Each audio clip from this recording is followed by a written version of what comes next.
This is my 1-month review of the Rolex Yacht Master, my most recent watch purchase. Let's get started. The hype is absolutely real. The Rolex hype is absolutely real. The watch overall is magnificent.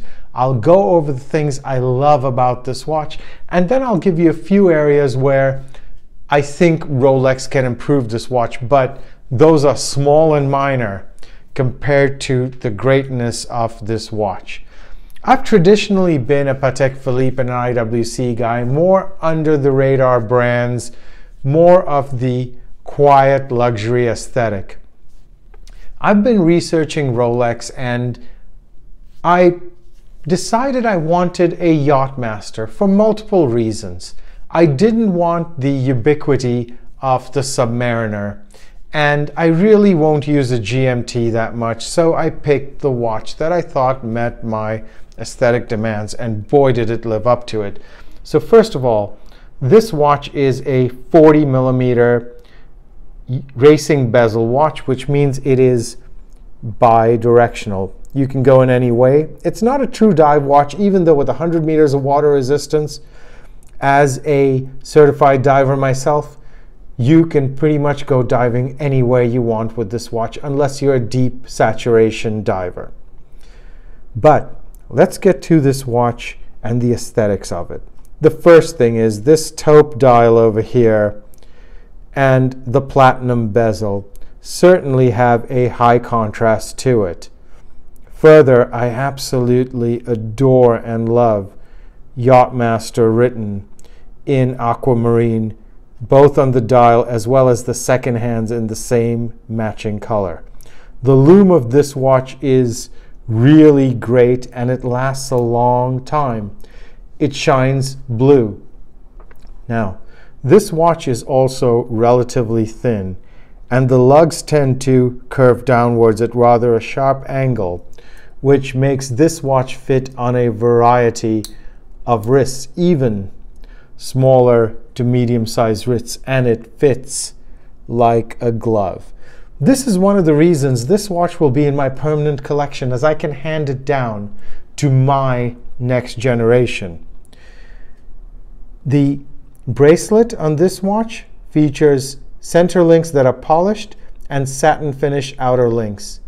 Further, the bracelet comes with the Rolex Easy Adjust system, in which you can make small adjustments to the bracelet depending on whether your wrist expands or contracts during the day. There's a very simple mechanism over here. Now, what are a few things about this watch that I would say could be enhanced? Now, certainly some of these things are just me and me alone. I think this watch is so gorgeous, with the right amount of contrast between the platinum bezel, the taupe dial, and the aquamarine. I think the date window actually does tend to take away a little from the aesthetic of the watch. Don't get me wrong, the Cyclops in there allows me to actually read the date with considerable ease.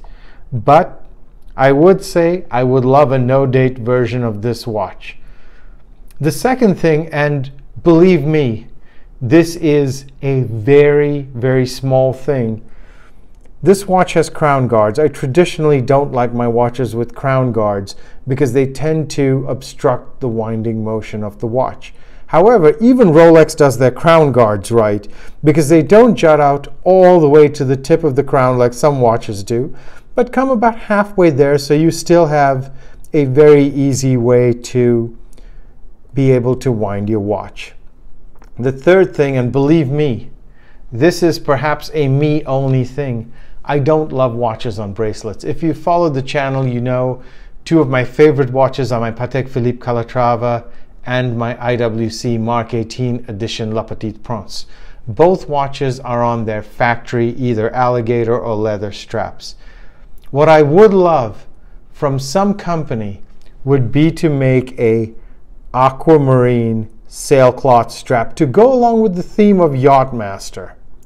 So it's a sailcloth strap, and I'd like a company like Artem Watch Straps to perhaps come up with a sailcloth version in aquamarine something like this without the contrasting stitching, I think that would make an absolute killer combination on this watch. There you have it. This is the review of my Rolex Yacht Master, the newest watch in my collection. As I get more time with this watch, I will do a 1-year update as to my thoughts on this watch, but for right now, this watch is a complete winner. Thank you so much for tuning in and following my horological journey. I truly appreciate it.